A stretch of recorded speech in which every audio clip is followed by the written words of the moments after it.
ආයිබෝන් ළමයි අපි වෙළඳපොළ ආර්ථිකයට රජයේ මැදිහත් වීම කියන පාඩමේ ඉන්නේ අපිට කතා කරන්න තියෙන්නේ රජයේ මැදිහත් වීම වල අවසාන එක ඒ තමයි සහන ආධාර ලබා දීම.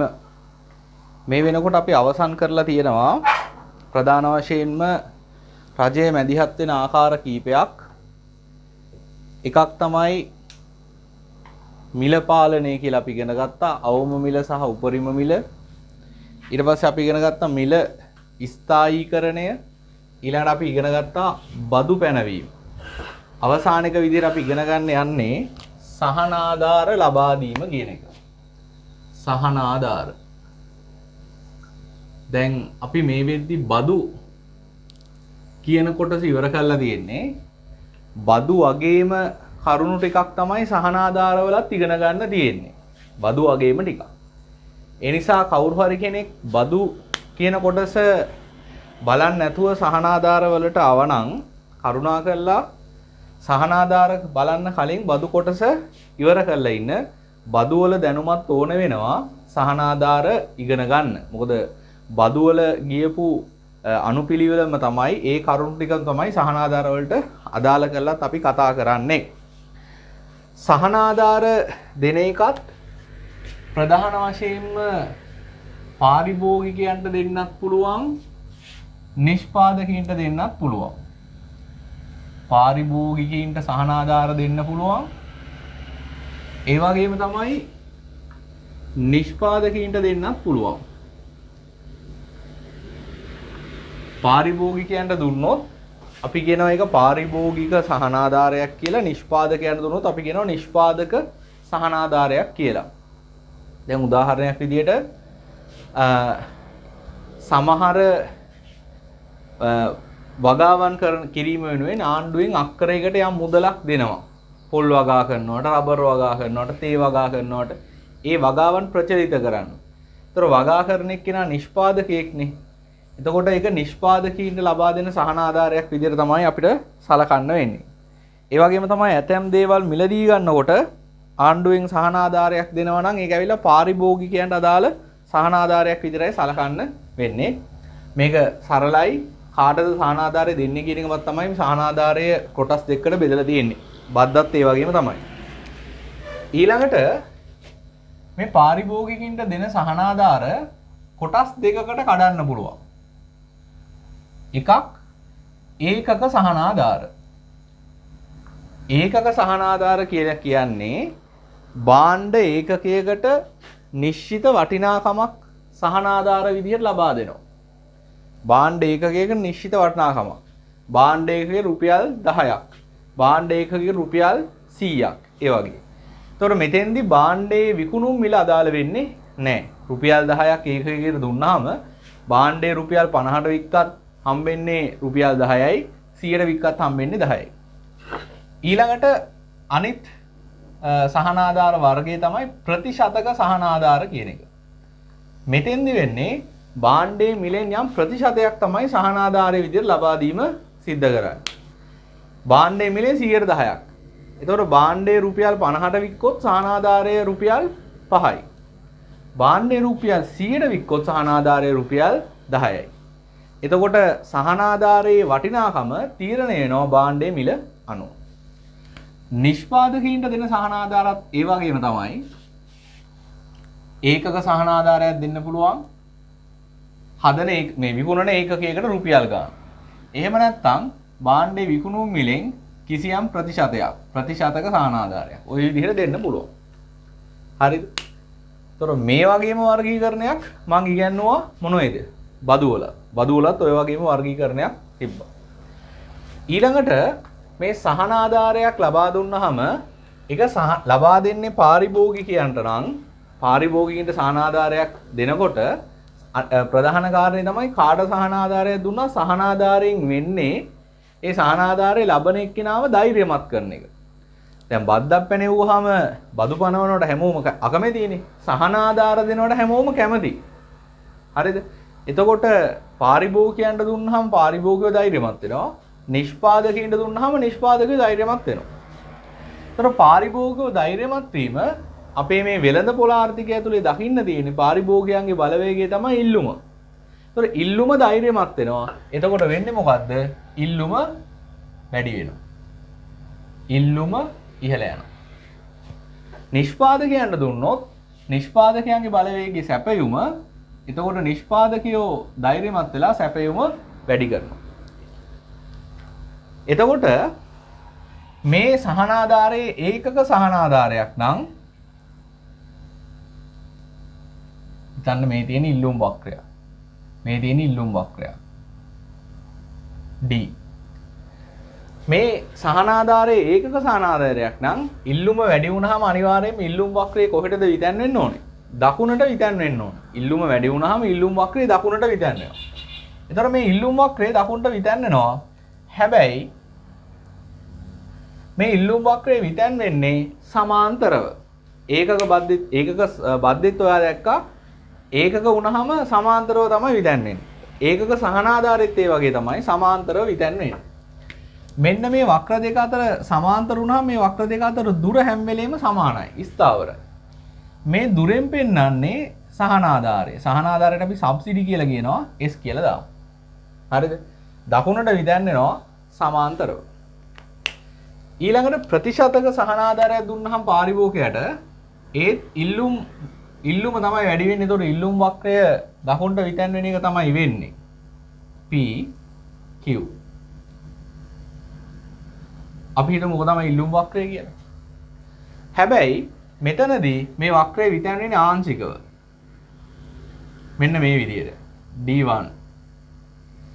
හරිද? හැබැයි මේක මෙහෙම විතැන් වෙන්න බෑ. හේතුව තමයි මේකේ ප්‍රතිශතයක් විදිහට නම් සහනාධාරය දෙන්නේ භාණ්ඩයේ මිල අනුව තමයි සහනාධාරය ප්‍රමාණය තීරණය වෙන්නේ.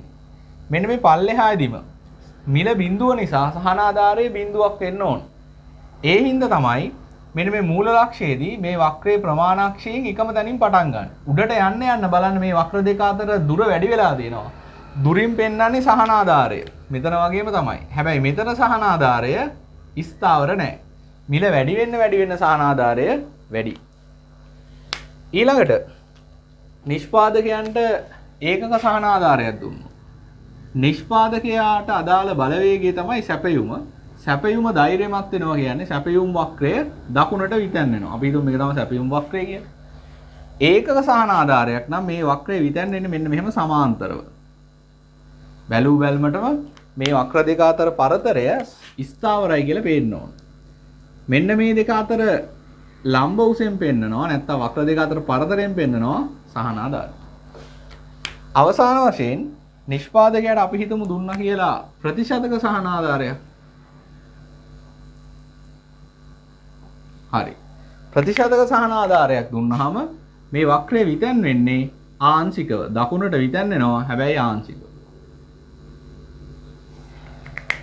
ඒ කියන්නේ අනිවාර්යයෙන් මෙතනින් තමයි පටන් ගන්න ඕනේ වක්‍රය. හේතුව මිල බිඳුවයි මෙතෙන්දී. මිල බිඳුවේදී සහනාධාරයක් නැහැ. වක්‍ර දෙක අතර පරතරයෙන් හැම වෙලෙම පෙන්වන්නේ සහනාධාරය. මේකෙදී වක්‍ර දෙක අතර පරතරය මිල වැඩි වෙන්න වැඩි. ඒ නිසා තමයි මේ වගේ පිහිටීමක් තියෙන්නේ. අපි මුලින්ම මේ ටික ඇඳගමු. 23 වෙනි පිටුවට එන්න 22 වෙනි පිටුවේ තමයි සහනාධාර කියලා මාතෘකාව දෙන එක වැරදීමක්. 23 වෙනි පිටුවෙන් ලියා ගන්න සහනාධාර කියලා. ඒකේ කියනවා වෙළඳපොළ ක්‍රියාවලියට ආණ්ඩුව මැදිහත් වෙන සුලභම ආකාරයක් ලෙස භාණ්ඩ හා සේවා මත සහනාධාර ලබා දීම කියන්න පුළුවන්. මෙම සහනාධාර ලබා දීම විවිධාකාරයි. සහනාධාර, පාරිභෝගික සහනාධාර සහ නිෂ්පාදක සහනාධාර. පාරිභෝගිකයාගේ ඒකක ප්‍රතිශතක කියලා බෙදලා තියෙනවා. ඔයා කරන්න ඕනේ මේ රූප සරහන් දෙක ඇඳ ගන්න. ඒකක සහනාධාරයට මේ රූප සරහන, ප්‍රතිශතක සහනාධාරයට මේ රූප සරහන. එහා පැත්තේ තියෙනවා නිෂ්පාදක සහනාධාර. නිෂ්පාදක සහනාධාරවල ඒකක සහනාධාරයට මෙන්න මේ රූප සරහනක්, ප්‍රතිශතක සහනාධාරයට මේ අවසාන රූප සරහනක් ඇඳ ගන්න ඕනේ.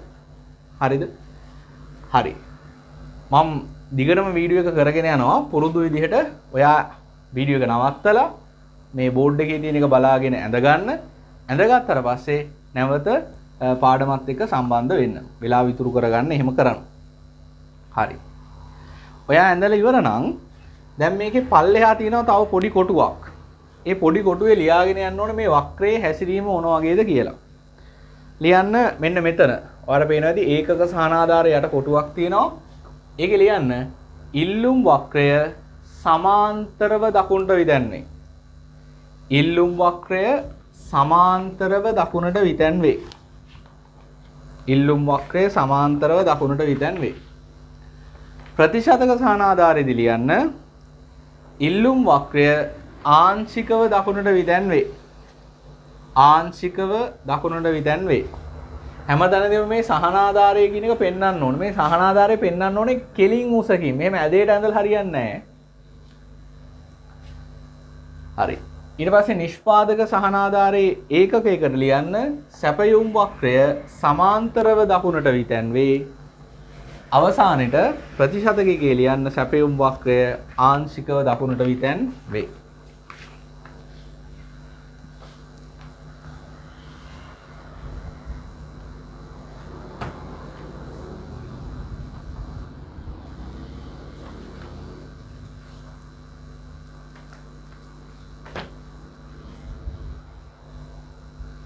හරි. ඊළඟට අපි බලමු දැන් මෙතන අපි රූප සරහන් වලින් ඉගෙන ගත්තා. ඊට පස්සේ අපි බලමු මේකෙන් මෙතන හතරක් තිබ්බට අපි වැඩිපුර කතා කරන්නේ මෙන්න මෙයා ගැන. මෙයාට තමයි අපි ගණන් හදන්නේ. නිෂ්පාදකයාට ලබා දෙන ඒකක සහනාධාර. අනිත් ඒවා සිලබස් එකේ නැතුණත් මම ගානක් දෙකක් හදනවා ගණන් හදනකොට පන්තියේ. නමුත් තියරි කතා කරනකොට අපි ඒවා ගැන වැඩිපුර කතා කිරිල්ලක් නැත. හරි. අපි දැන් බලමු නිෂ්පාදකයාට ලබා දෙන ඒකක සහනාධාරයක්කට අදාළ ගාණක් හදන්නේ කොහොමද කියලා. මම මේකට ගන්න උදාහරණයක්. ඔයාගේ පොතේ තියෙන උදාහරණය. පොත බලන්න ඕනේ නැහැ. QS සමානයි 100 ධන 10යි P. QS සමානයි 100 ධන 10යි P. මේක අරගෙන අපි බලමු මුලින්ම කොහොමද මේ භාණ්ඩෙට රුපියල් 10ක සහනාධාරයක් නිෂ්පාදකයා මත රුපියල් 10ක ඒකක සහනාධාරයක් සහනාධාරයට S සබ්සිඩි කියලායි කියන්නේ. රුපියල් 10ක සහනාධාරයක් ලබා දුන්නාම ඒක කොහොමද ප්‍රස්ථාරයකට ගලපන්නේ? ඒක කොහොමද සමීකරණයට ගලපන්නේ? ඒක කොහොමද ලේඛනයට ගලපන්නේ? මතකනම් බද්දෙත් මේ වැඩේම තමයි කළේ. හරි. මුලින්ම මේකට අදාළව ප්‍රස්ථාරයක් අඳින්න එපැයි. බද්ද පනවන්න කලින්. දැන් මේ සමීකරණය ඇවිල්ලා රජයේ මැදිහත් වෙන්න කලින් එකක්. හරිද? එතකොට මේකට අදාළව වක්‍රයක් මුලින්ම ඇද ගන්න ඕනේ පරිමාණයට. සැපයුම් වක්‍ර අඳිනකොට මං කිව්වා සමීකරණයේ අනුව අපිට වක්‍රය මොන වගේ පැත්තෙන්ද යන්නේ කියන ගැන අවබෝධයක් ගන්න පුළුවන්. මේකේ තියෙන්නේ ධන 100 ධන 10යි P. මේ තමයි A. ධන 100 කියන්නේ A. A ගියගේ ධනාගයක් නම් මෙන්න මේක ප්‍රමාණාක්ෂයෙන් පටන් අරන් ඉහළට යන්න ඕන. ඒ වගේම මෙතන අගය කීයක් වෙන්න ඕනද? 100ක් වෙන්න ඕනේ. හරිද? මේ පැත්තට මේ ප්‍රස්ථාරයේ කෙලවරක් නැති නිසා ඔයාට කැමති විදිහට ඉලක්කම් ආදේශ කරගන්න පුළුවන්. හැබැයි මේ ගාන ඔයයි මමයි දෙන්නම එක විදිහට හදන්න ඕන නිසා අපි මිල ගණන් බිඳුවේ ඉඳන් සාමාන්‍යයෙන් 50 විතර වෙනකන් ආදේශ කරලා බලමු. බිඳුවේ ඉඳන් 50 වෙනකන් 10 වැඩි කරගෙන යන්නකෝ. හරි. එතකොට මෙතන 1 ලක්ෂයක් තියාගෙන අපිට මේ වැඩේ කරන්න බෑනේ. හරි. මෙතන අපි දන්නවා 100 ඕනේ. අපි දැන් මිල ගණන් 50 වෙනකන් දානවා කියලා හිතාගත්තා. ඒක මම හිතාගත්තේ. ඔයාට ඕනම් පුළුවන් 100 200 300 කියලා දාන්න. 20 40 60 කියලා දාන්න. ඉල්ලුම් වක්‍රය වගේ නෙමෙයි. ඉල්ලුම් වක්‍රය නම් මේ දෙපැත්තම කැපිලා යනවා. ඒ නිසා මෙතන අගයක් දන්නවා මෙතන අගයක් දන්නවා. මේකේ එහෙම නැහැ. මේකේ කෙලවරක් නැහැ. ඒ නිසා තමයි මම කිව්වේ අපි බිඳුවේ ඉඳන් 10 50ට යනකම් දාමු. ඒතර 50 දී ප්‍රමාණය දන්නවා නම් ප්‍රමාණයේ පැත්ත ඒ වෙනකන් දැම්මම ඇතිනේ. මිල පැත්ත නම් 50 වෙනකන් යන නිසා 10 50ට දැම්මම හරි. මේකට 50 ආදේශ කරලා බලමු. 10 ඒවා 50ක්. 500යි 500යි 100යි 600යි. ඒ නිසා මේ පැත්ත ඉලක්කම් 100 600ට ඕන. 100 600ට 10 50ට. ඔය විදිහට තමයි අපිට අඳ ගන්න වෙන්නේ රූප සරහන. අපි අඳිමු රූපේ. ඔයත් අඳින්න දැන් මේ වගේ රූපයක් තනියම ඇඳ ගන්න පුළුවන් වෙන්න ඕන ඔයාලට. අපි හැහෙන රූප සරහන් නැන් ඇඳලා තියෙනවා. අපි දෙවෙනි පාඩමේදීත් රූප සරහන් ඇඳලා ඉල්ලුමට අදාළව. ඊට පස්සේ වෙළඳපොළ සමතුලිතේරිය ඇඳලා. දැන් මේ අඳින්නේ නැවත වෙළඳපොළ සමතුලිත රජයේ මැදිහත් තියෙන. සෑහෙන ඇඳලා තියෙන්නේ දැන්. 10යි 20යි 30යි 40යි 50යි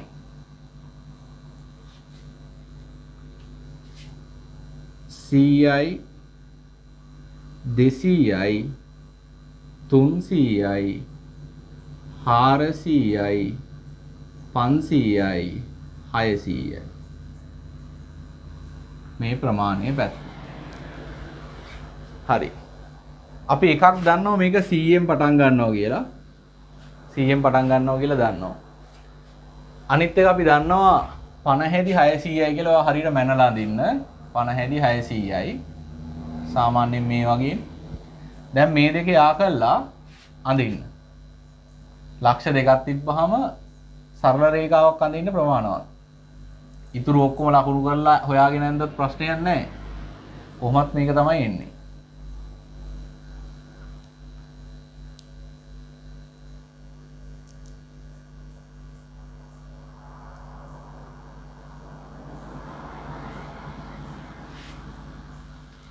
හරි.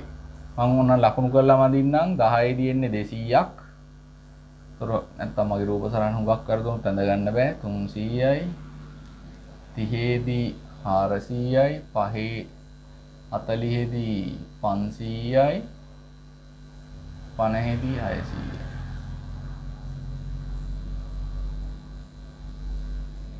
ඔය විදිහට. හරි. මේ විදිහට රූප සරහනක් ඔයාට ඇවිල්ලා තියෙනවා. ඕක මුලින්ම ඇඳ ගන්න.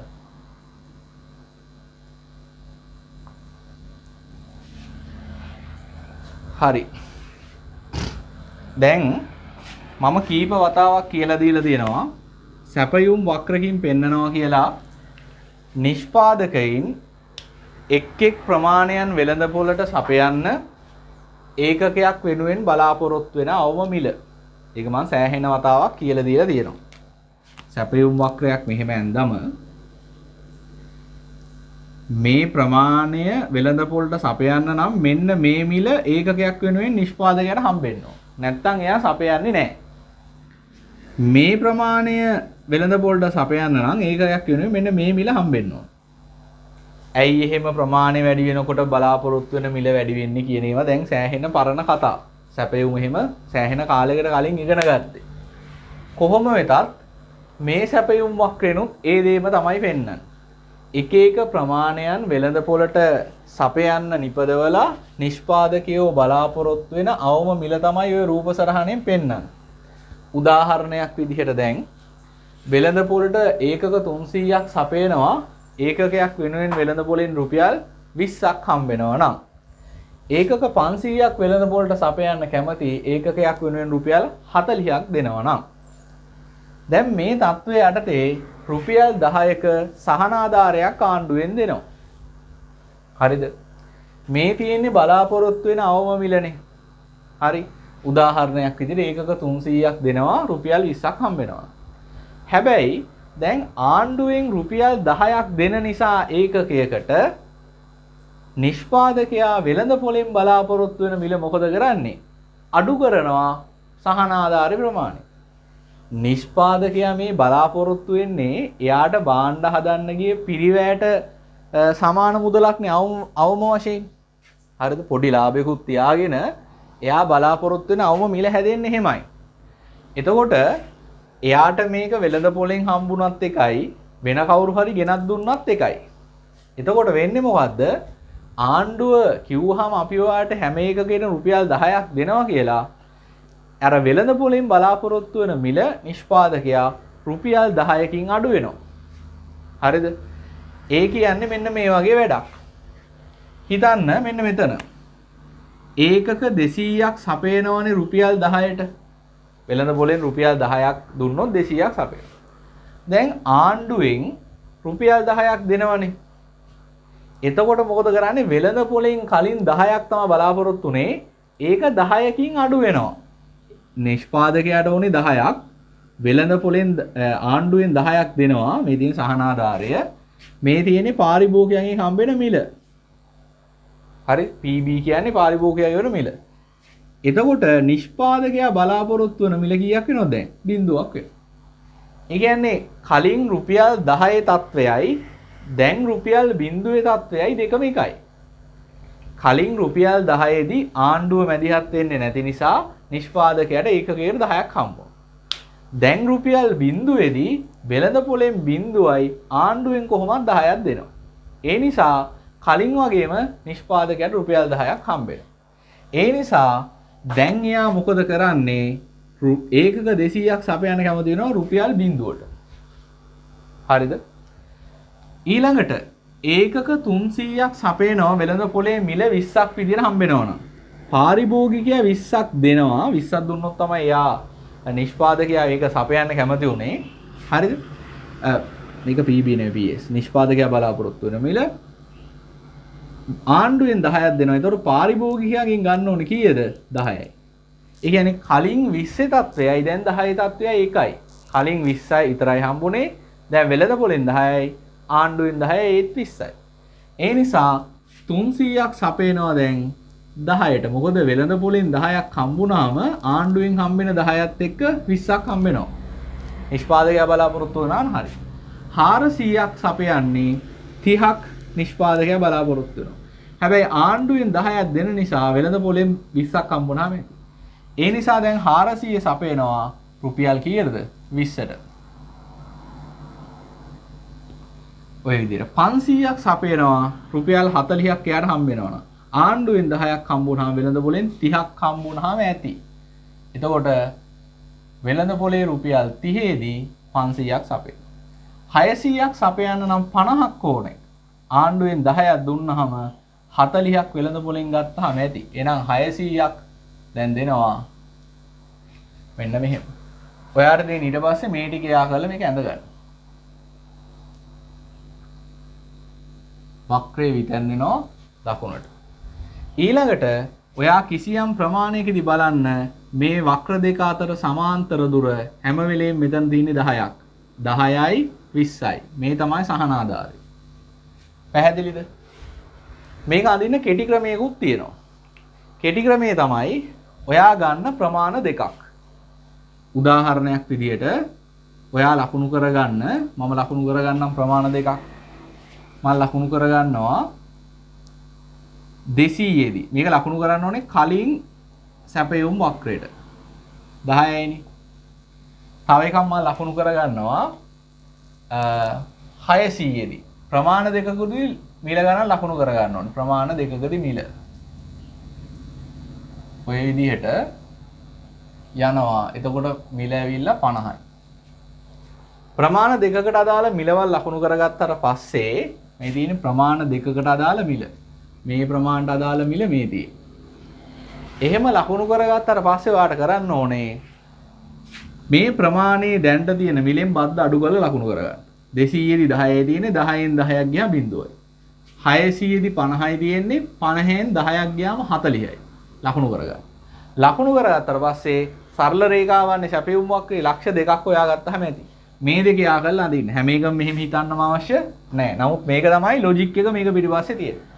සහන ආධාරයක් දුන්නාට පස්සේ නිෂ්පාදකයාට ලැබෙන්න ඕනේ මිල බද්දේ ප්‍රමාණයෙන් අඩු වෙනවා. නිෂ්පාදකයාට වෙළඳ පොලෙන් ලැබෙන්න ඕනේ මිල බද්දේ ප්‍රමාණයෙන් අඩු වෙනවා. හේතුව එයාට හම්බෙන්න ඕනේ මිලෙන් කොටසක් ආණ්ඩුවේ බද්දේ නෙමෙයි සහන ආධාරය. සහන ආධාරය වගින් හම්බෙනවා. හරිද? අපි කතා කරන්නේ සහන ආධාර ගැන. හරි. ඕක තමයි කතාව. දැන් මේක රූප සරහනේ ඇඳ ගන්න. 24 වෙනි පිටුවේ කොටුවක් තියෙනවනේ. ඒකේ තියෙනවා සමීකරණයක් QS සමානයි 100/10යි. මේ උදාහරණය තමයි දිගටම හදන්නේ අපි. මෙම භාණ්ඩය මත රුපියල් 10ක සහනාධාරයක් පැනවීම සැපයුම් සමීකරණ ප්‍රස්ථාර සහ ලේඛන ඇසුරින් බලන්න යන්නේ. මුලින්ම සැපයුම් ප්‍රස්ථාර මගින් ඇඳ ගන්න මේ රූප සරහන. හරි. රූප සරහන අඳින්න මුකුත් ලියා ගන්න ඕනේ නැහැ මම පැහැදිලි කිරීම දෙන්නම්.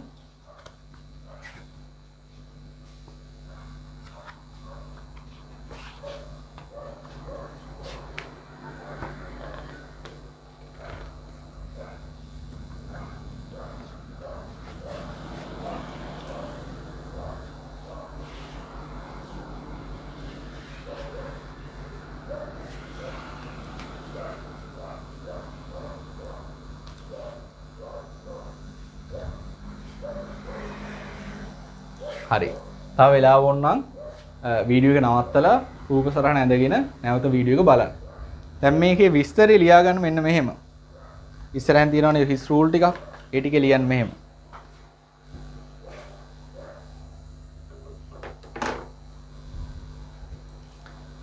ලියන්න එක් එක් ප්‍රමාණයන් නිපදවා වෙළඳ පොළට සැපයීමට එක් එක් ප්‍රමාණයන් නිපදවා වෙළඳ පොළට සැපයීමට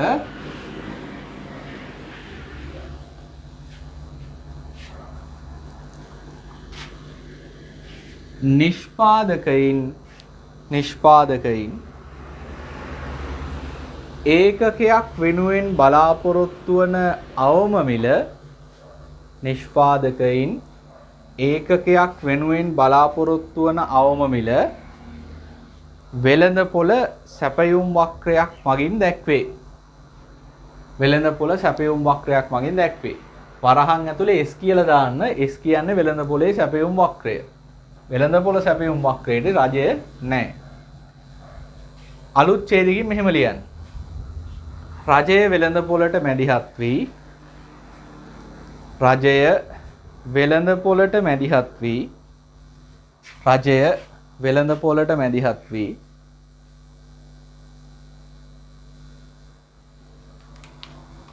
නිෂ්පාදකයාට ඒකක සහනාධාරයක්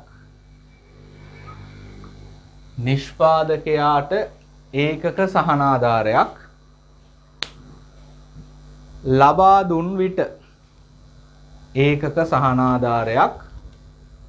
දුන් විට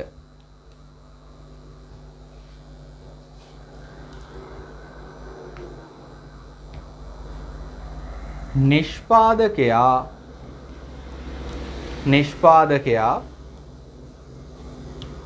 ඒකකයක් වෙනුවෙන් බලාපොරොත්තු වන අවම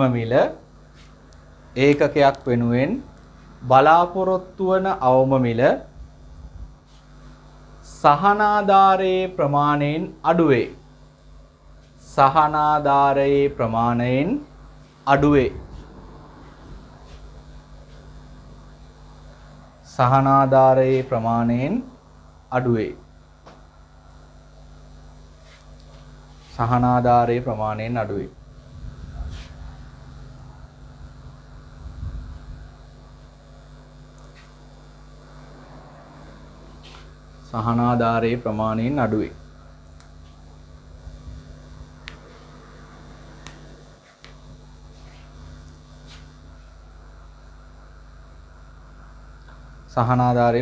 අඩුවේ.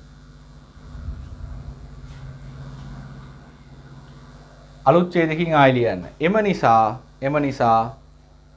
නිෂ්පාදකයින්ට ඒකක සහනාධාරයක් ලබා දීමේදී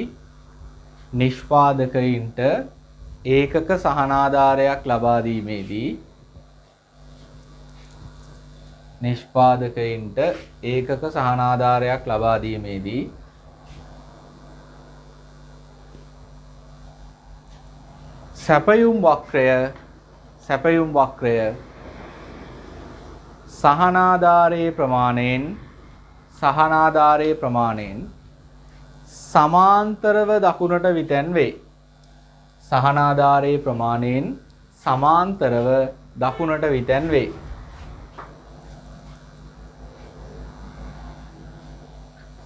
සමාන්තරව දකුණට විතැන් වේ.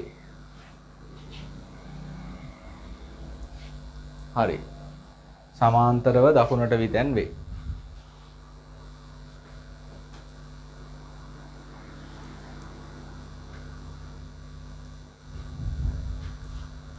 ඒකකයක් වෙනුවෙන් ලබා දෙන සහනාධාරය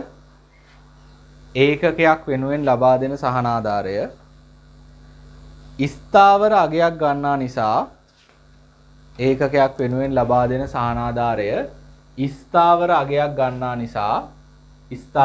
ගන්නා නිසා වක්‍ර දෙක අතර පරතරයද ඒකක සහනාධාරයට සමාන වේ. ඒකක සහනාධාරයට සමාන වේ. හරි. ඊළඟට මේක හදන කෙටි ක්‍රමයකුත් තියෙනවා. මම අර අන්තිමට කියලා දුන්නේ. ඒක වෙනම රූල් දෙකක් විතර අරලා වෙනම ලියා ගන්න ඕන නම් කෙටි ක්‍රමය කියලා ලියලා ලිව්වත් ගැටලුවක් නැහැ. ලියන්න මෙහෙම. සැපයුම් වක්‍රයකට ඒකක බද්දක් පැනවීමේදී සැපයුම් වක්‍රයකට ඒකක බද්දක් පැනවීමේදී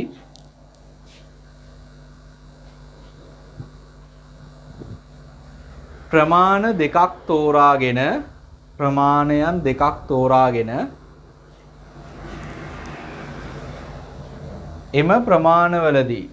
එම ප්‍රමාණවලදී බද්දට පෙර සැපයුම් වක්‍රයේ මිල ලකුණු කරන්න. බද්දට පෙර වක්‍රයක් විතරයි තියෙන්නේ. පසු එකනේ අඳින්නේ නැහැ. බද්දට පෙර සැපයුම් වක්‍රයේ මිල ලකුණු කරන්න. ඉන්පසු එම ප්‍රමාණයන් දෙකේදී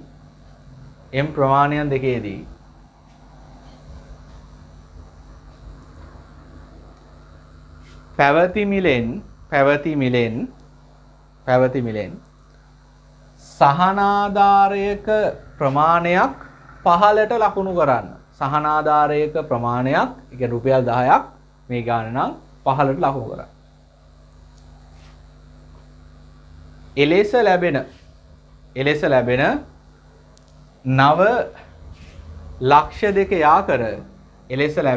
නව ලක්ෂ දෙක යාකර සහනාධාරයෙන් පසු සැපයුම් වක්‍රය නිර්මාණය කරන්න. සහනාධාරයෙන් පසු සැපයුම් වක්‍රය නිර්මාණය කරන්න. ඒක ඇවිල්ලා කෙටි ක්‍රමයක්.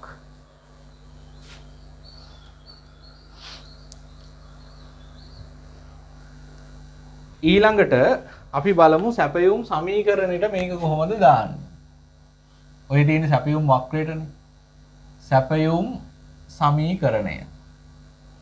සමීකරණය දීලා තියෙනවා සහනාධාරයට කලින් QS සමාන 100 ධන 10යි P.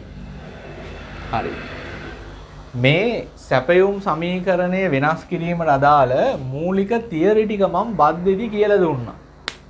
ඒ තියරි ටික කෙටියෙන් නැවත මතක් කරනවා නම් QS වල මම කලින් කිව්වා වගේ තියෙන්නේ එක් ප්‍රමාණයන් වෙළඳපොළට සපයන්න නිෂ්පාදකයා බලාපොරොත්තු වන අවම මිල. ඒ නිසා වෙළඳපොළ සැපයුම් වක්‍රයක තියෙන මිල කාගේ මිලද? සැපයුම් කරුගේ නැත්නම් නිෂ්පාදකයාගේ මිල. ඒකට අපි කියමු PS කියලා. PS. හරි. නමුත් මෙතන PS කියන එක විශේෂයෙන් දක්වලා නැත්තේ ඇයි? වෙළඳපොළට රජය මැදිහත් වෙන්න කලින් නිදහස් වෙළඳපොළ තත්වයකදී PS ට වගේම අනිත් මිල පාරිභෝගිකයාගේ මිලනේ PB මේ මිල ගණන් දෙක අගයක් වශයෙන් ගත්තාම සමානයි. හේතුව වෙළඳපොළට කවුරුත් මැදිහත් වෙන්නේ නැත්නම් පාරිභෝගිකයා ගෙවන මිල තමයි නිෂ්පාදකයට හම්බෙන්නේ. ඒ නිසා ආණ්ඩුව වෙළඳපොළට මැදිහත් නොවන තාක්කල් අපිට මේ P1 PS කියලා විශේෂ කරන්න ඕනේ නැහැ. හරිද? හැබැයි සහනාධාරයක් දෙනවා කියලා කියන්නේ ආණ්ඩුව වෙළඳපොළට මැදිහත් වෙනවා. සහනාධාරයෙන් පසු PB PS කියලා කියන්න බෑ. PS අසමානයි PB. PB වෙනයි PS වෙනයි. හේතුව දැන් සහනාධාරයෙන් පස්සේ වෙළඳපොලේ භාණ්ඩේ විකිණනවා කියමු රුපියල් 30කට. හරිද? මේ ගානේ හම්බෙනවා රුපියල් 10ක සහනාධාරයක්. එතකොට පාරිභෝගිකයා රුපියල් 30ක් දීලා භාණ්ඩේ අරගෙන යනවා. ඒක තමයි PB. හැබැයි හවසට ආණ්ඩුවෙන් ඇවිල්ලා විකුණපු හැම එකකටම තව 10 ගානේ දීගෙන යනවා. එතකොට නිෂ්පාදකයාට පාරිභෝගිකයා දීපු 30යි ආණ්ඩුවෙන් දීපු 10යි 40ක් හම්බ වෙනවා. පාරිභෝගිකයා ගෙවපු මිල 30යි නිෂ්පාදකයාට ලැබිච්ච මිල 40යි. ඒ නිසා සහනාධාරයේදී PB සමානයි PS කතාව කියන්න බෑ. මොකක්ද එහෙනම් කතාව? මේකෙදි නිෂ්පාදකයාට ලැබෙන මිල හොයන්න පුළුවන් අපිට සමීකරණයකින් කොහොමද? PB ධන පාරිභෝගිකයා ගෙවපු මිල ධන සහනාධාරය. රුපියල් 30 තමයි පාරිභෝගිකයා ගෙව්වේ. ආණ්ඩුවෙන් දුන්න 10ක්. එහෙනම් නිෂ්පාදකයට ඔක්කොම 40ක් හම්බෙයි. දැන් මේකේ උක්ත කළා එහාට මෙහාට මෙන්න මේ වගේ තව සමීකරණ ටික හදාගන්න පුළුවන්. PBව තනි කළොත් PS එහා පැත්තට යනවා.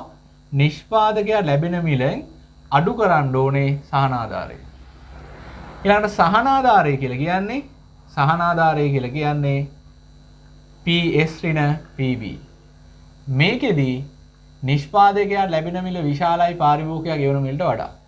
බද්දෙදි බැලුවා නම් නිෂ්පාදකයා ලැබෙන මිල කුඩායි පාරිභෝගිකයා ගෙවන මිලට වඩා.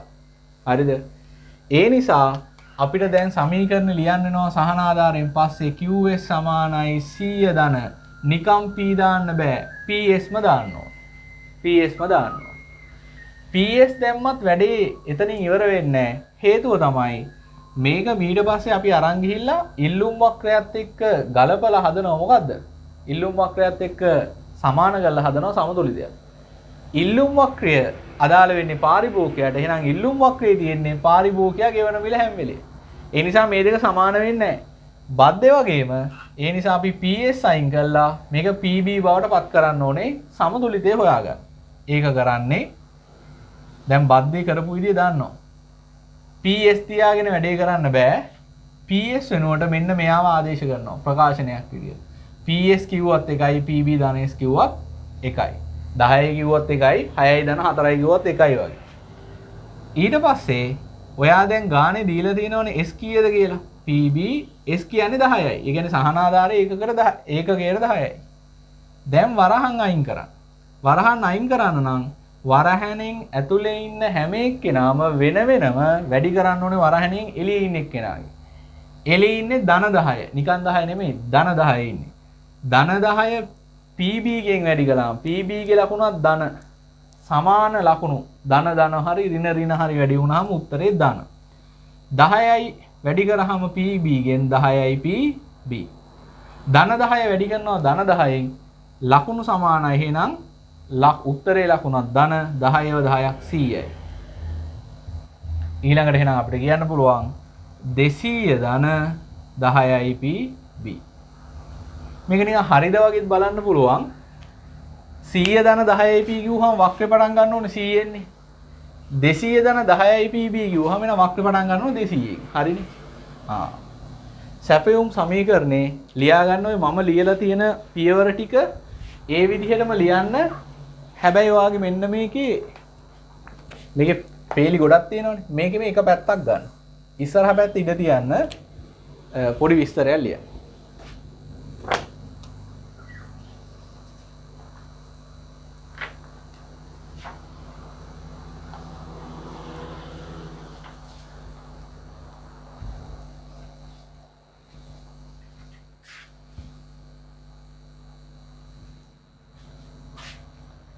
හරි වෙලාව අරන් ලියා ගන්න. ඊට පස්සේ ආයි නෝට් එකට එන්න.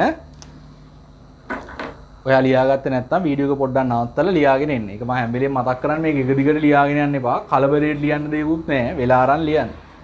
වීඩියෝ එක සමහර විට තියෙනවා ඇත්තේ පැයයි විනාඩි 15ක් විතර. හැබැයි මේක ඔයා ලියන්න ගියාම පැය දෙකක් විතර යනවා. හරිද? මොකද වීඩියෝ එකක් මම පන්තියක් විදිහටනේ ඉදිරිපත් කරන්නේ දැන්. ඒ නිසා පන්තික වෙලාව තමයි තියෙන්නේ. ඒ නිසා ඒක ගැටලුවක් කරගන්න එපා. ඔයාට පැය විනාඩි 15න් මේක බල්ල ඉවර කරන්න බෑ. හරි? කලබලයක් නැහැනේ මේ දවස්වල වෙන වැඩකුත් නැහැ. එළියට බහින්න විදිහකුත් නැහැ. හොඳ කාලේ ඉගෙන ගන්න. හරි ඉස්සරහා ඉඩ තිබ්බ ටිකෙන් දැන් මේ විස්තරේ ලියන්න. රජයේ වෙළඳපොළට මැදිහත්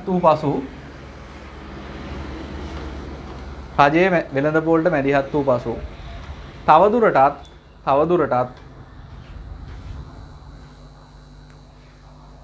PB සහ PS එකිනෙක සමාන නොවේ. PB සහ PS එකිනෙක සමාන නොවේ. PB සහ PS එකිනෙක සමාන නොවේ.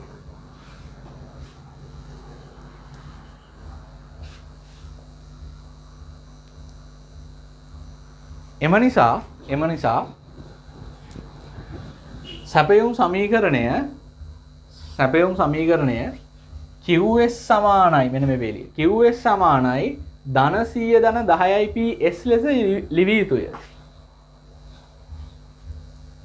QS සමානයි 100යි ධන 10යි PS. 100යි ධන 10යි PS ලෙස ලිවිය යුතුය.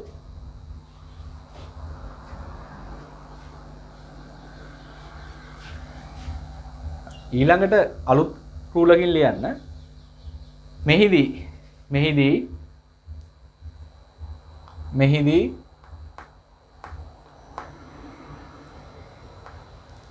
වෙළඳපොළ සමතුලිතය ගණනය කිරීමේ පහසුව සඳහා සැපයුම් සමීකරණය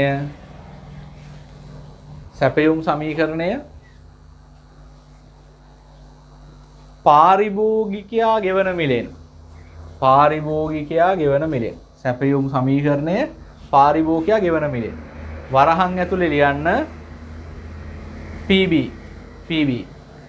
ඉදිරිපත් කළ යුතුය. හරි. ඒ සඳහා PS වෙනුවට ප්‍රකාශනයක් විදිහට ලියන වරහණක් ඇතුලේ PB ධන S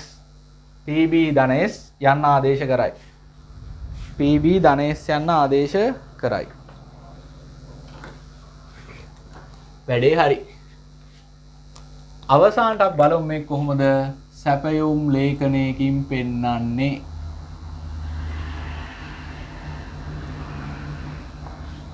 හරි.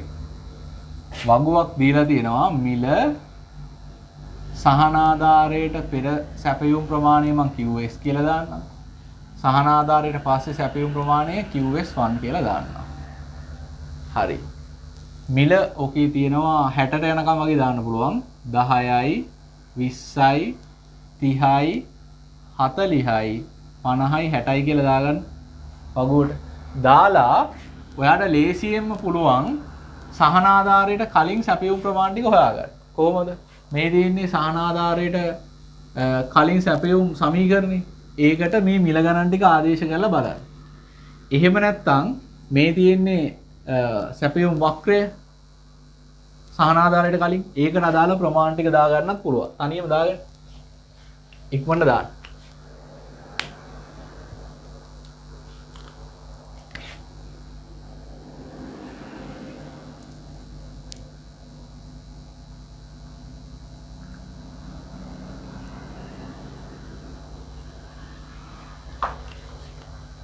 බලන්න මේ උත්තර ආවද කියලා. 0ෙදි 100යි 10ෙදි 200යි 20ෙදි 300යි 30ෙදි 400යි 40ෙදි 500යි 50ෙදි 600යි සහ 60ෙදි 700යි.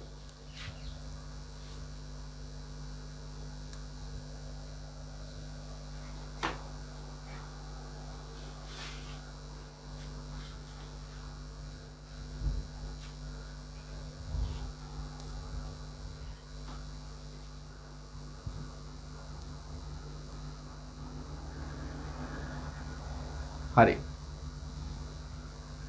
ඊට පස්සේ අපි හොයමු සහනාධාරයෙන් පස්සේ QS සැපයුම් ප්‍රමාණ ටික. ඔයා කියන්න බලන්න සහනාධාරයෙන් පස්සේ සැපයුම් සමීකරණයක් තියෙනවනේ ඒකට ආදේශ කරලා ගමු කියලා. හරිද? මොකද හැම වෙලෙම මේ ක්‍රම තුනම හදන්නේ නැහැ. ලේඛනයක් විතරක් මෙහෙම දෙනවා. දීලා කියනවා සෑම එකකෙට රුපියල් 10ක සහනාධාරයක් දෙනවා කියලා. දුන්නාම හදන්න බෑ ලේඛනේ. සමීකරණ හොයන්න නැතුව ලේඛනේ හදාගන්නේ මෙහෙමයි. මේ බලන්න. මෙහෙමයි බලන්න. දැන් මෙතනදී රුපියල් බිංදුවක් ලැබෙන නිසා නිෂ්පාදකයා ඒකක 100ක් තමයි සපයන්නේ. බිංදුවක් හම්බෙන හින්දානේ 100ක් සපයන්නේ. සහනාධාරයෙන් පස්සේ වෙළඳ පොලෙන් බිංදුවක් හම්බෙනවා කියන්නේ ආණ්ඩුවෙන් කොහොමත් ඒකකයකට 10ක් දෙනවනේ. ඒ කියන්නේ නිෂ්පාදකයට ඔක්කොම හම්බෙනවා රුපියල් 10ක් ඒකකින්. ඒක කොහොමද? වෙළඳ පොලෙන් බිංදුවයි ආණ්ඩුවෙන් 10යි. එතකොට බිංදුවයි 10යි 10යි. 10ක් හම්බෙනකොට එයා 200ක් දෙනවනේ. එහෙනම් බද්දට සහනාධාරයට කලින් බිංදුවේ තත්ත්වෙයි පැහැදිලි. සහනාධාරයට කලින් 10 දී තත්ත්වෙයි සහනාධාරයට පස්සේ බිංදුවේ තත්ත්වෙයි එකයි. සහනාධාරයට කලිනුත් 10ක් හම්බුණා ඒ 10 දී. දැන් බිංදුවේදී 10ක් හම්බ වෙනවා. 10ක් හම්බ වෙනකොට එයා 200ක් සපයනවනේ. ඒ නිසා මෙතෙන්ට එන්නේ 200යි. ඔන්න ආයි මං කියනවා. බිංදුවක් ලැබෙද්දී 100ක් සපයනවා. මේ තියෙන්නේ සහනාධාරයට කලින්. සහනාධාරයට පස්සේ බිඳුවක් හම්බ වෙනවා කියන්නේ වෙළඳ පොලෙන් ආණ්ඩුවෙන් කොහොමද 10ක් හම්බෙන්න නිසා නිෂ්පාදකයාට රුපියල් 10ක් එකකට හම්බ වෙනවා. 10ක් හම්බ වෙනකොට එයා 200ක් සපයනවා. එහෙනම් දැන් බිඳුවේදී 200යි. මොකද දැන් බිඳුවේ තත්ත්වෙයි කලින් 10 තත්ත්වෙයි සමානයි. 10 දී 200ක් සපයනවා. සහනාධාරයට පස්සේ 10ක් හම්බ වෙනවා කියන්නේ ආණ්ඩුවෙන් හම්බ වෙන 10ත් එක්ක ඔක්කොම 20ක් හම්බ වෙනවා. 20ක් හම්බ වෙනවා නම් එයා 300ක් සපයනවා. හේතුව දැන් 10 තත්ත්වයයි කලින් 20 දී තත්ත්වයයි සමානයි. 20 දී 300ක් සපයනවා. හරිද? 20 දී 300යි. දැන් ඒකකයකට 20යි කියන්නේ ආණ්ඩුවෙන් හම්බ වෙන 10ක් එක්ක ඔක්කොම 30යි. 30ක් නම් 400ක් සපයනවා. මෙතෙන්ට 400යි. ওই විදිහට උත්තරේ ගන්න. දෙකක් එකට හොයාගත්තාම එක ළඟ දෙකක් හොයන්න ඕනේ. එක ළඟ දෙකක් හොයාගත්තාම ඒ පරතරයේ පල්ලෙහාට එකතු වෙනවා උඩහට අඩු වෙනවා. ඒ නිසා මේක මෙතනින්ම හොයන්න පටන් ගන්න ඕනේ. මෙතනින් පටන් ගන්නත් පුළුවන්. මම එකපාරට මෙතෙන්ට යන්න. 50 දී 600යි. 50 දී 600යි. දැන් සහනාධාරයෙන් පස්සේ ආණ්ඩුවෙන් රුපියල් 10ක් හම්බ වෙන ඔක්කොම 60යි. 60 දී 700යි. එහෙනම් දැන් 50 තත්ත්වයයි කලින් 60 තත්ත්වයයි සමානයි. 700 මෙතෙන්ට. මෙතන 30 දී 400යි. ආණ්ඩුවෙන් හම්බ වෙන 10ත් එක 40ක් හම්බ වෙනවා. 40 දී නම් 500යි. මේක මතක තියාගන්න එපා. කලින් එක මෙතෙන්ට දානවා කියලා. එහෙම වෙලා තියෙන්නේ 10ක් හම්බෙන්න නිසා. සහනාධාරයට. ඊට වඩා වැඩි ගාණක් වුණොත් වෙනස් වෙන නිසා මේ ක්‍රමයේ අල්ලගන්න. 40 දී 500යි. ආණ්ඩුවෙන් සහනාධාරයේ 10 නිසා 40යි 10යි 50යි. 50 දී 600යි. දැන් මෙතන 60 දී 700යි. 60යි ආණ්ඩුවෙන් දෙන 10යි 70යි. 70 වෙදි ගාණ නෑනේ. එතකොට මං කියපු ක්‍රමේ පාවිච්චි කරන්න. එක ළඟ දත්ත හොයලා තියෙන්නේ පරතරයේ 100යි. පල්ලෙහාට යනකොට පරතරය එකතු කරන්න, උඩට යනකොට පරතරය අඩු කරන්න. එහෙනම් පරතරයේ 100 නිසා මෙතන 700 නම් මෙතන 800යි. හරි. ඔය වගුව සම්පූර්ණ කරගන්න. 25 වෙනි පිටුව.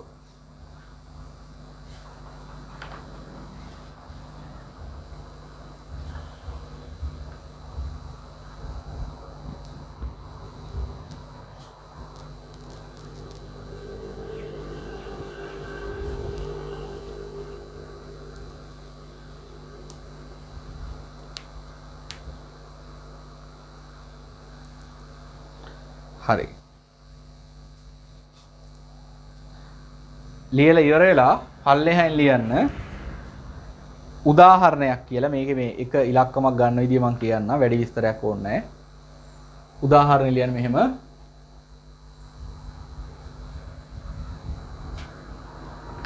ලියන්න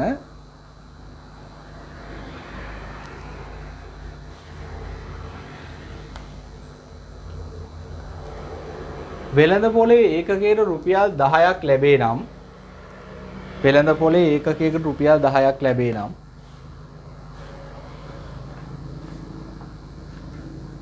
වෙළඳ පොලේ ඒකකයකට රුපියල් 10ක් ලැබේ නම්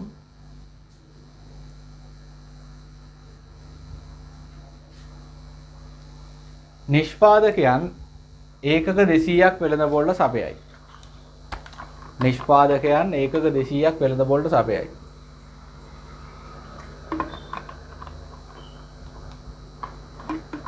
සහනාධාරයෙන් පසු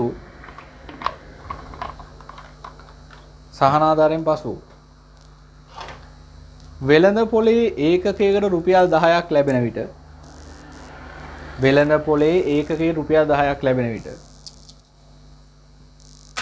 වෙළඳ පොලේ ඒකකයකට රුපියල් 10ක් ලැබෙන විට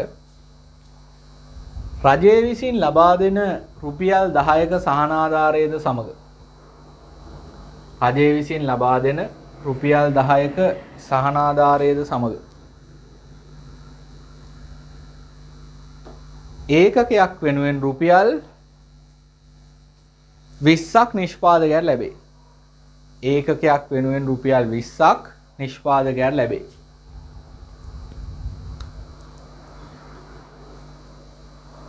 ඒකකයක් වෙනුවෙන් රුපියල් 20ක් නිෂ්පාදකයාට ලැබේ.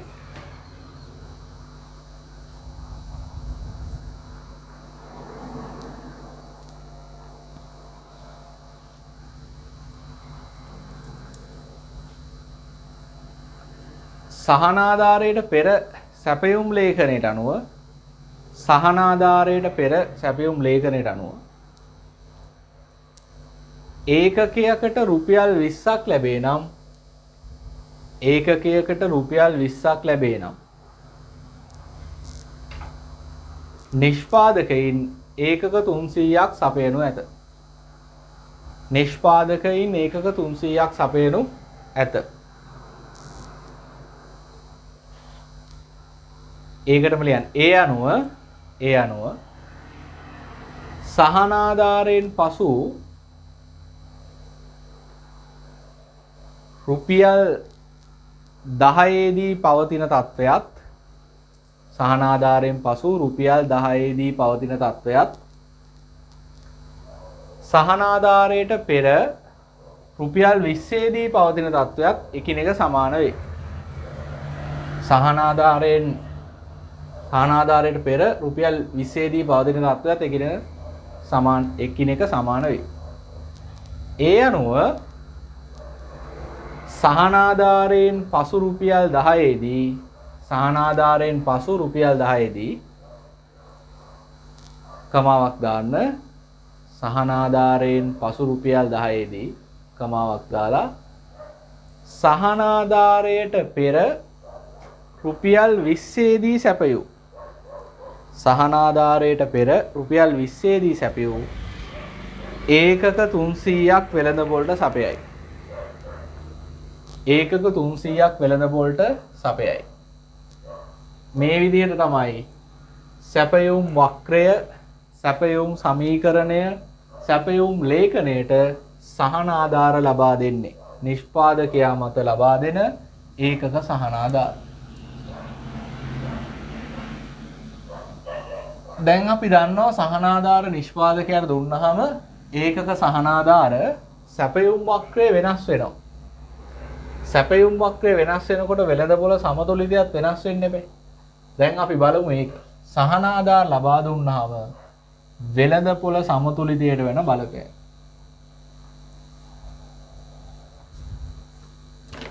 හරි. මුලින්ම අපි සංකේත වලින් බලමු. මම ගන්නවා රූප සරහනක්. මේ වගේ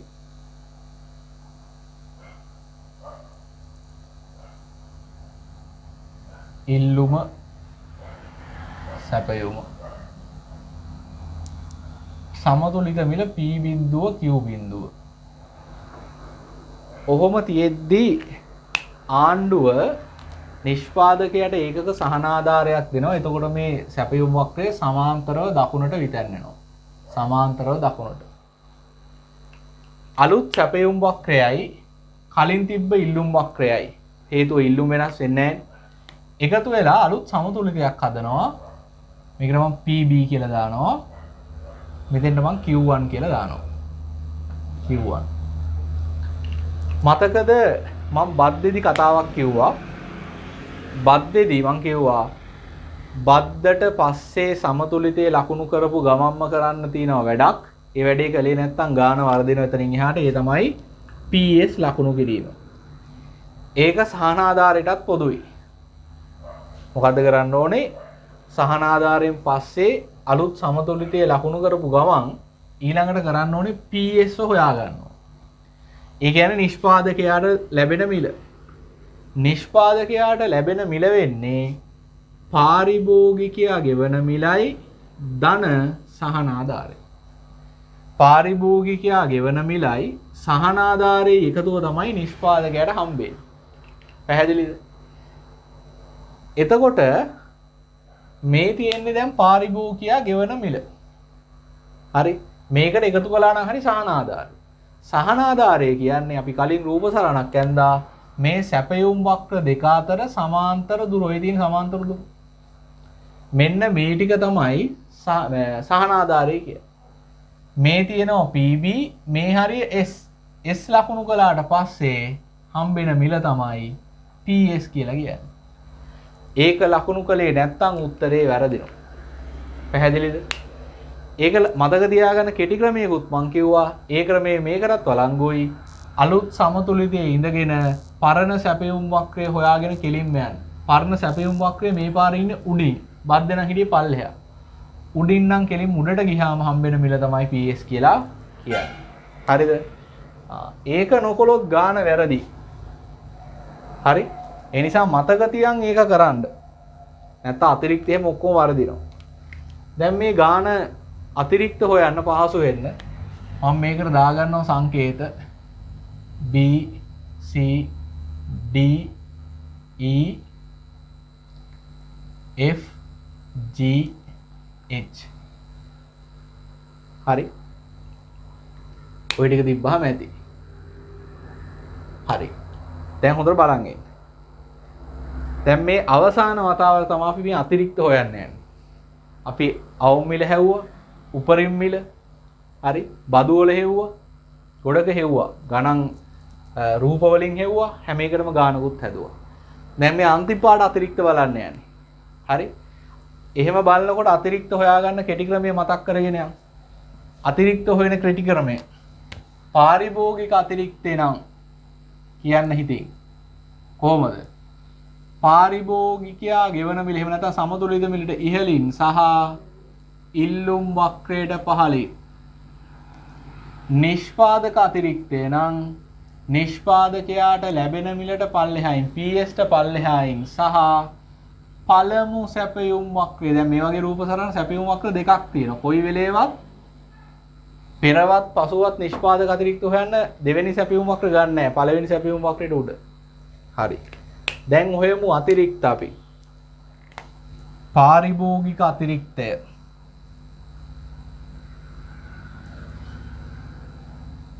නිෂ්පාදක අතිරික්තය. සහනාධාරයට පෙර සහනාධාරයට පසු වෙනස. හරි. සහනාධාරයට පෙර සමතුලිත මිල තමයි පාරිභෝගිකයා ගෙවන මිල වෙන්නෙත් නිෂ්පාදකයා ලැබෙන මිල වෙන්නෙත්. මොකද වෙළඳ පොළට කවුරුත් මැදිහත් වෙන්නේ නැහැ. ඒකට වඩා ඉහළින් සමතුලිත මිල ඉහළින් සහ ඉල්ලුම් වක්‍රයට පල්ලෙහායි. A ධන B කියන කොටස් ටික තමයි එතකොට අපිට හම්බෙන්නේ. පාරිභෝගික අතිරික්තය A ධන B. නිෂ්පාදක අතිරික්තය නිෂ්පාදකයාටත් හම්බෙන්නේ P බිඳුවම තමයි වෙළඳ පොළට කවුරුත් මැදිහත් වෙන්නේ නැති නිසා ඒකට පල්ලෙහායින් සහ පළවෙනි සැපයුම් වක්‍රය කියන්නේ S ට ඉහළින් D ධන H. දැන් මේවා හොයලා හොඳට පුළුවන්. සහනාධාරයෙන් පස්සේ වෙළඳ පොලේ සමතුලිත මිල හෙවත් පාරිභෝගිකයා භාණ්ඩ ගන්න මිල PB. ඒකට ඉහළින් සහ ඉල්ලුම් වක්‍රයට පල්ලෙහායි. එතකොට මෙන්න මේ ලොකු ත්‍රිකෝණය PB දක්වා එනවා. එතකොට එනවා A ධන B ධන C නෑ C ත්‍රිකෝණයෙන් එළි ඉන්නේ D ධන E ධන F. A B D E F මෙන්න මේ ලොකු ත්‍රිකෝණය. පාරිභෝගිකයා ගෙවන මිලට උඩින් ඉල්ලුම් වක්‍රයට පල්ලෙහායි. නිෂ්පාදක අතිරික්තය. නිෂ්පාදකයා ලැබෙන මිලට පල්ලෙහායින් පළවෙනි සැපයුම් වක්‍රයට ඉහළින්. මෙන්න නිෂ්පාදකයා ලැබෙන මිල. දැන් මේක රූප සරහන ඇඳහම ඉබේන එකක් නෙමෙයි. අපි හොයලා ලකුණු කළේ. මේක නැත්තම් නිෂ්පාදක අතිරික්තය හොයන්න බෑ. ඒකයි මේක අනිවාර්යෙන් ලකුණු කරන්න ඕන කියන්නේ. නිෂ්පාදකයා ලැබෙන මිලට පල්ලෙහායින් ඒ වගේම සැපයුම් වක්‍රය පළවෙනි එකයි ගන්නවා. පළවෙනි සැපයුම් වක්‍රයට උඩින්. එතකොට B C D සහ H. ඕක තමයි ගොඩක් ළමයි වරද්දන්නේ. B ධන C ධන D ධන H. මේක ලකුණු නොකළොත් ඔයා ගන්න මෙන්න මේක මේ PB එක්ක යටින් තියෙන ත්‍රිකෝණය ගන්නවා. මෙන්න මේ කෑල්ල. හරිද? මේක නම් ත්‍රපීසියමක් තියෙන්නේ. ඒක හැදෙන්නේ අලුත් සැපයුම් වක්‍රය එක්ක. ඒක වැරදි. දැන් බලන්න මේකේ ත්‍රිකෝණයක් හරියට එන්න ඕනේ. ඔයා මේ PS ලකුණු කළේ නැත්නම් මෙතන ත්‍රපීසියමක් ගන්නවා. ඒතර උත්තරේ අනිවාර්යයෙන් වැරදි. මොකද මේ ත්‍රිකෝණය හැදෙන්නේ නැහැ PS ලකුණු කළේ නැත්තම්. PB කියන එක ඉබේ ලකුණු වෙනවනේ. ඇයි? අලුතෙන් සැපයුම් වක්‍රය ගහපුවාම සමතුලිතයේ ලකුණු කළාම PB හරි. PS එහෙම ලකුණු වෙන්නේ නැහැ නිසා ඒක දැන් මං 100 පාරක් විතර කිව්වේ ඒක එච්චර වැදගත්. ඔතනින් තමයි ගාන වරදින්නේ. මේක ගත්තා කියන්නේ සම්පූර්ණම ගානම ඉවරයි. හරිද? ගන්න එපා ඒක ওই වෙලේව. හරි.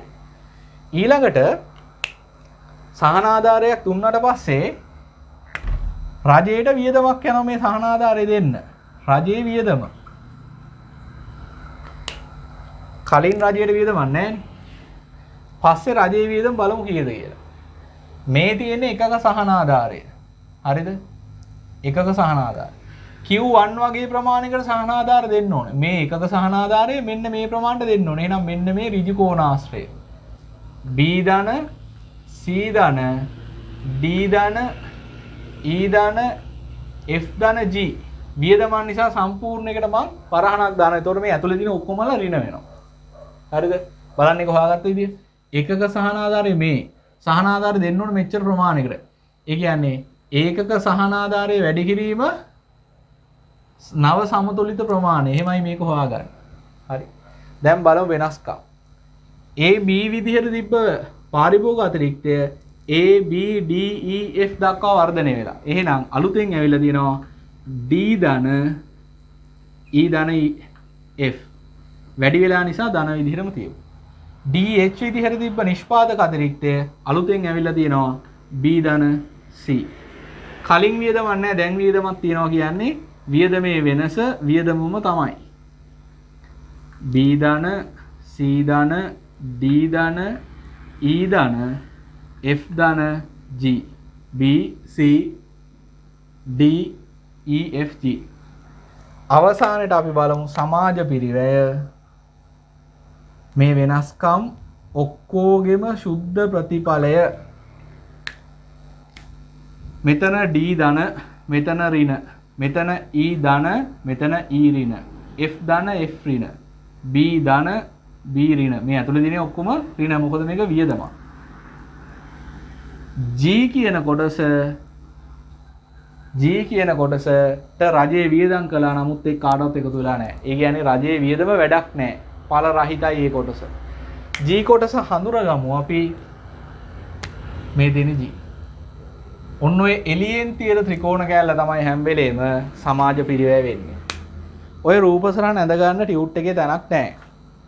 ටියුට් එකේ හිස් පිටු ටිකක් තියෙනවා. සමහර විට ඔයාගේ 30 වෙනි පිටුවේ පල්ලෙහා ඉඩ 30 වෙනි පිටුවේ මුකුත් ලියන්න එපා. 30 වෙනි පිටුවේ ලියන්න එපා. 31 32 කියන පිටු ටික දැන් ඔයාගේ ඉවරයි නම් එක්ක ඔයාට පුළුවන් මේ කවරේ ඇතුල් පැත්තේ ලියන්න. එහෙම නැත්නම් පොතේ කොලයක ලියලා හැබැයි ඔය සහනාධාර කිට්ටුවට මේක අලව ගන්න ඕන. හරිද? මෙන්න මේ සම්පූර්ණ ටික ඇඳ ගන්න.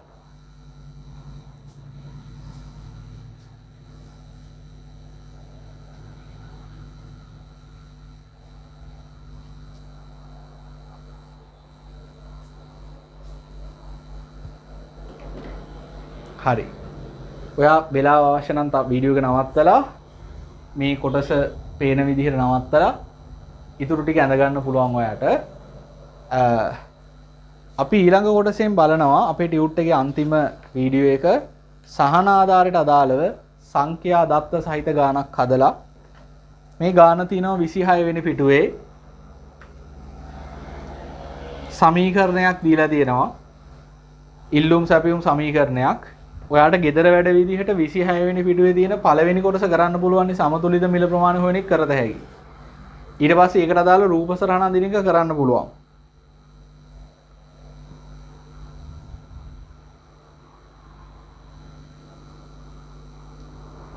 හරි. ඊට පස්සේ ඉල්ලුම් සැපයුම් නම්‍යතා සංගුණක හදත හැකියි. සමතුලිතයේදී පාරිභෝග නිෂ්පාදක අතිරික්තත් හැදුව හැකියි. සහනාධාරය දුන්නාට පස්සේ මොකද වෙන්නේ කියලා 4 සහ 5 කීට අණු කොටස් ටික අපි පන්තියේදී සාකච්ඡා කරමු. ඊට පස්සේ බද්දේ බදුබර බෙදී ගියා වගේ සහනාධාරෙත් වාසිය බෙදී යන්නේ කොහොමද කියලා බලමු. එතනින් අපි පාඩම අවසන් වෙනවා. මේ කොටස් නැවත නැවත බලන්න මේ ටියුට් එක විශේෂයෙන් මම ඕගොල්ලන්ට මේ පාඩම පටන් ගන්නකොට කිව්වා මේ ටියුට් එක හරියට පුළුවන් නම් ආර්ථික විද්‍යාව A level සම්පූර්ණයෙන් පුළුවන් වගේ තමයි. මේක බෑ කියන්නේ ළමයි ආයෙවාට ඉක්ෝන් පුළුවන් වෙන්නේ නැහැ. හරිද? මෙච්චර ගණනය කිරීම තියෙන සමීකරණ තියෙන රූප සරණ ඔක්කොම තියෙනවා. පාඩම් කරන්නත් තියෙනවා. ගණන් හදන්නත් තියෙනවා. රූප අඳින්නත් තියෙනවා. වැඩ ගොඩයි. එතකොට මේක පුළුවන් කියන්නේ ආර්ථික විද්‍යාවේ ඉස්සරහට තියෙන ටික කොහොමත් කරගන්න පුළුවන්. හරිද? ඊළඟ මාසේ අපි අලුත් පාඩම කොහොමත් පටන් ගන්නවා. මේ ටියුට් එක අවසන් කරනවා ඊළඟ වීඩියෝ එකෙන්. ඒ නිසා මේ කොටස් ටික කරලා තියන්න. ඊළඟ වීඩියෝ එකේදී ආයි හම්බෙමු. ආයිබෝවන්.